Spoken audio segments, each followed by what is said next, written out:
আসসালামু আলাইকুম, কেমন আছেন সবাই? আশা করি আল্লাহর অশেষ রহমতে সবাই ভালো আছেন। আলহামদুলিল্লাহ আমিও ভালো আছি। শানুস পাকের ঘরে সবাইকে আরও একবার ওয়েলকাম জানাচ্ছি নতুন আরও একটি রেসিপি দেখার জন্য। আজকে আমি তৈরি করে দেখাবো আটা আর সবজি দিয়ে তৈরি অসাধারণ মজার একটা নাস্তার রেসিপি। এই নাস্তাটা বানিয়ে নেওয়া একেবারেই সহজ, তবে এতই বেশি মজাদার যে ছোট থেকে বড় সবাই খেতে পছন্দ করবে। বাচ্চাদেরকে স্কুলের টিফিনেও কিন্তু চাইলে এটা দিয়ে দিতে পারেন। তো চলুন আজকের এই মজাদার নাস্তাটা আমি কিভাবে তৈরি করেছি সেটাই দেখে নেওয়া যাক। আর আপনি আমার ভিডিওতে একটা লাইক করে চ্যানেলটি সাবস্ক্রাইব করে পাশেই থাকবেন আশা করছি।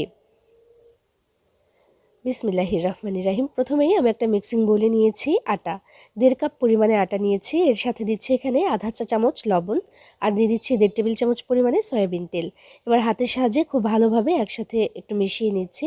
যত ভালো করে মেশানো হবে নাস্তাটাও ততই বেশি ভালো হবে, আর উপরের যে আবরণটা সেটাও কিন্তু অনেক বেশি মুচমুচে হবে। ভালো করে মিশিয়ে নেওয়ার একটা পর্যায়ে দেখবেন মুঠ করলে মুঠ হয়ে যাচ্ছে, ছেড়ে দিলে আবার ঝরঝর করে পুড়েও যাচ্ছে। তখন বুঝতে হবে যে ঠিকঠাক করে এটা ময়াম করা হয়েছে বা মাখিয়ে নেওয়া হয়েছে। এবার অল্প অল্প করে ট্যাপের পানি দিয়ে আমি একটা ডো বানিয়ে নিচ্ছি, মানে একদম নর্মাল পানিটা দিয়ে আমি এটা করছি। তো এই ডোটা কিন্তু একেবারে শক্তও হবে না, বড় অনেক বেশি নরমও হবে না।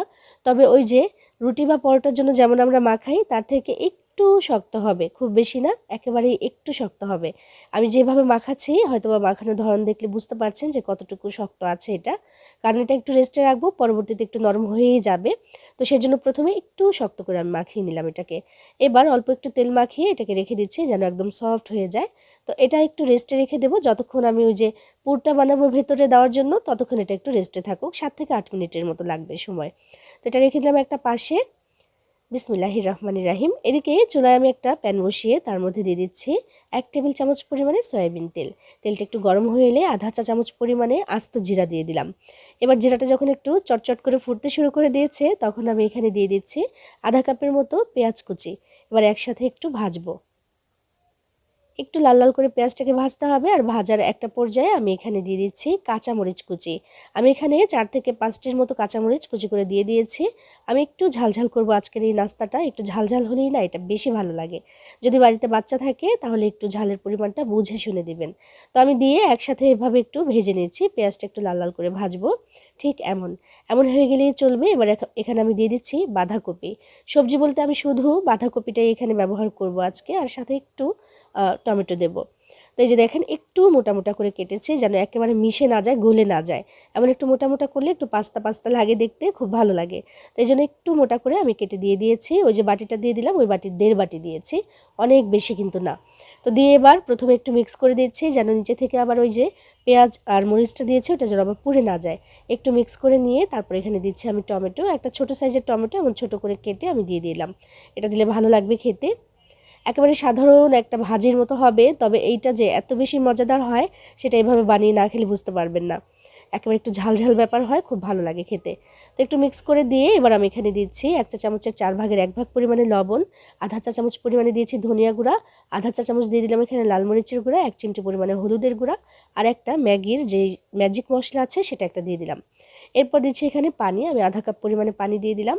এই পানিটা দিলাম ওই যে যেই গুঁড়া মশলাটা দিয়েছি ওটা যেন একদম সুন্দরভাবে রান্না হয়ে যায়, গন্ধ যেন না থাকে সেজন্য এই পানিটুকু দিয়েছি। আর ওই বাঁধাকপি থেকেও কিন্তু একটু পানি বের হবে, সেটা দিয়ে কিন্তু সুন্দরভাবে এটা সেদ্ধ হয়ে যাবে। একসাথে সব কিছু মিক্স করে দিয়ে আমি 3 থেকে 4 মিনিটের জন্য একটু ঢাকনা দিয়ে ঢেকে দেব। অবশ্যই মাঝখানে একটু কয়েকবার নাড়াচাড়া করে দিতে হবে। চুলার আঁচটাকে একটু কমিয়ে রেখে আমি 3 থেকে 4 মিনিটের মতো এটাকে ঢাকনা দিয়ে ঢেকে রেখেছিলাম। এগুলো কিন্তু সেদ্ধ হয়ে গেছে, মানে আমাদের যে বাঁধাকপি সেটা কিন্তু সেদ্ধ হয়ে গেছে মাশাআল্লাহ।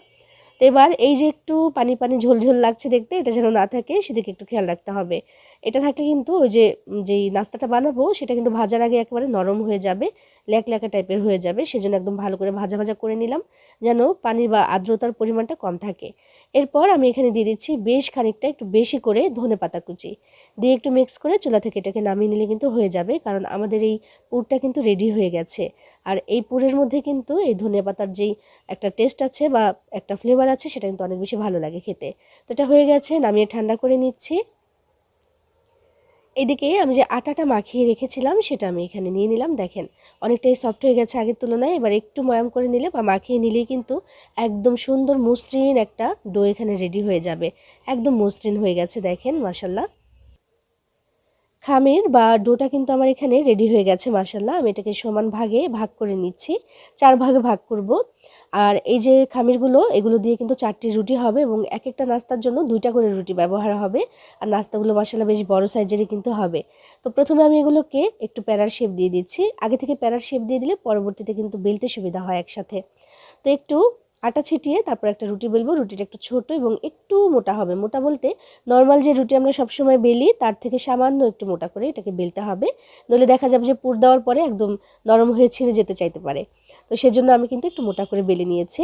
তো এটাকে একটু গোল করে বেলে নিলেও কিন্তু চলবে। তবে আমি যেটা করছি, যেহেতু একটা ভিডিও বানাচ্ছি এবং সবগুলো রুটি যেন একই সাইজের হয় এবং সুন্দর যেন হয়, সেজন্যই যে এই বাটিটা দিয়ে আমি কেটে নিয়েছি এবং একটু সাইডটা ডিজাইন করার জন্য এই কাটারটা ব্যবহার করছি। কাটার না থাকলে শুধু যে কোনো বাটি দিয়ে কেটে নিলেও কিন্তু চলবে, না কাটলেও চলবে। তবে দেখতে যেন একটু আকর্ষণীয় হয়, সেজন্য আমি এভাবে করে একটু কেটে নিলাম এবং মাশাআল্লাহ দেখেন রুটিটা কত সুন্দর হয়েছে। এবার একইভাবে আমি সবগুলো রুটি বেলে তারপর নাস্তাটা তৈরি করে দেখাচ্ছি। সবগুলো রুটি আমি বেলে নিয়েছি অফ ক্যামেরায় এবং এই যে দেখেন একটা রুটি নিলাম, তারপর এখানে যে পুর বানিয়েছিলাম সে পুরটা কিন্তু ঠান্ডা হয়ে গেছে। পুরোপুরি ঠান্ডা করে তারপরেই কিন্তু এখানে ব্যবহার করতে হবে। বেশ খানিকটা পুর আমি এখানে দিয়ে দিচ্ছি, অনেকটা পুর এখানে দিচ্ছি আমি, যেন একদম ভেতরে একদম ভরাট থাকে, কারণ এই পুরটা খেতে অনেক অনেক অনেক বেশি মজাদার হয়। আর এই ধরনের নাস্তার মাঝখানে দিলে আরও বেশি ভালো লাগে খেতে। তো বেশি করে পুর দিয়ে এইভাবে করে একটু চেপে চেপে আমি সমান করে দিচ্ছি, যেন এবড়ো থেবড়ো হয়ে না থাকে। তো করে নেওয়ার পরে আমি এই রুটিটার একদম একদম চারপাশে সুন্দর করে একটু পানি লাগিয়ে দিচ্ছি। অল্প একটু পানি লাগালেই হবে, এই পানিটা কিন্তু আঠার কাজ করবে। তো একটু পানি আঙুলের সাহায্যে আমি লাগিয়ে দিয়ে উপর থেকে আরও একটা রুটি দিয়ে ঠিক এইভাবে করে আটকে দিচ্ছি। সুন্দর করে আঙুলের সাহায্যে একদম চেপে চেপে সুন্দর করে আটকে দিতে হবে এবং এইটা কিন্তু ইনশাআল্লাহ আর খুলে আসবে না আশা করছি। দেখেন খুব ভালো করে আটকে দিতে হবে। এই যে দেখেন কত সুন্দর করে আমি আটকে দিচ্ছি, যেন কোনো অবস্থাতে এটা আর খুলে আসতে না পারে। হয়ে গেছে আমাদের একটা নাস্তা রেডি। আমি যে আরও একটা নাস্তা বানাবো সেটা একবারে বানিয়ে তারপর ভাজার জন্য যাব। দেখতে পাচ্ছেন যে মাশাআল্লাহ কত সুন্দর হয়েছে। এটা তেলের মধ্যে দিলে কিন্তু বেশ খানিকটা ফুলবে, দেখতে আরও বেশি সুন্দর আর আকর্ষণীয় লাগবে। এখানে তেল গরম হতে দিয়েছিলাম আগে থেকেই। বিসমিল্লাহির রহমানির রাহিম। দিয়ে দিলাম একটা নাস্তা, যেহেতু সাইজে একটু বড় তাই একটা দিয়ে কিন্তু মানে একবারে একটাই দিতে হবে, বেশি দেওয়া যাবে না। আজকের এই নাস্তাগুলো আমি এমন ডুবো তেলে ভেজে নিচ্ছি। চাইলে কিন্তু অল্প তেলে পরোটার মতো করেও ভেজে নেওয়া যাবে, তবে এমন মুচমুচে হবে না সেটা ওই পরোটার মতোই হবে, নরম তুলতুলেও হতে পারে, বেশি একটা মুচমুচে কিন্তু হবে না। তো এই জন্যই আমি এমন ডুবো তেলে ভাজছি এবং দেখেন অনেকটা ফুলেছে মাশাআল্লাহ, দেখতে কত সুন্দর লাগছে। তো একটা পাশে সুন্দর একটা কালার এসে যাওয়ার পরে আমি এটাকে উল্টে দিচ্ছি, যেহেতু তেলটা অনেকটাই আছে এখানে, তেল আর গরমও আছে, ছিটে যেন না আসতে পারে সেজন্য কিন্তু 2টা চামচ ব্যবহার করতে হবে।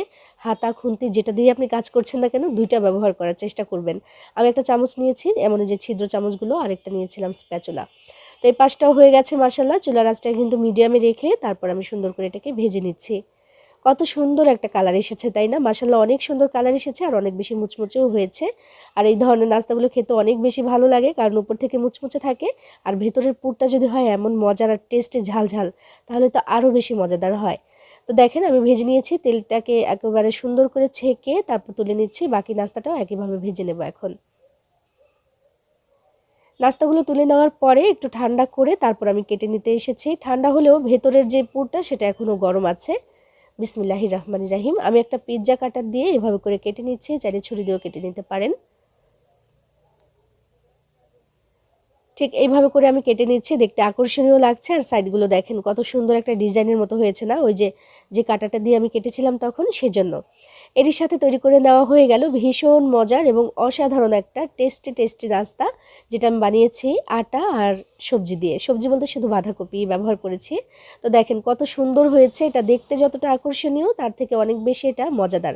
এটা চাইলে আপনি কিন্তু ঝটপট করে তৈরি করে নিতে পারেন সকালের নাস্তায় কিংবা বিকেলে চায়ের সাথে খাওয়ার জন্য, অথবা মেহমানদারিতেও এটা বানিয়ে নিতে পারেন। আবার বাচ্চাদেরকে স্কুলের টিফিনেও দিয়ে দিতে পারেন, ওরা কিন্তু মজা করে খেয়ে নেবে।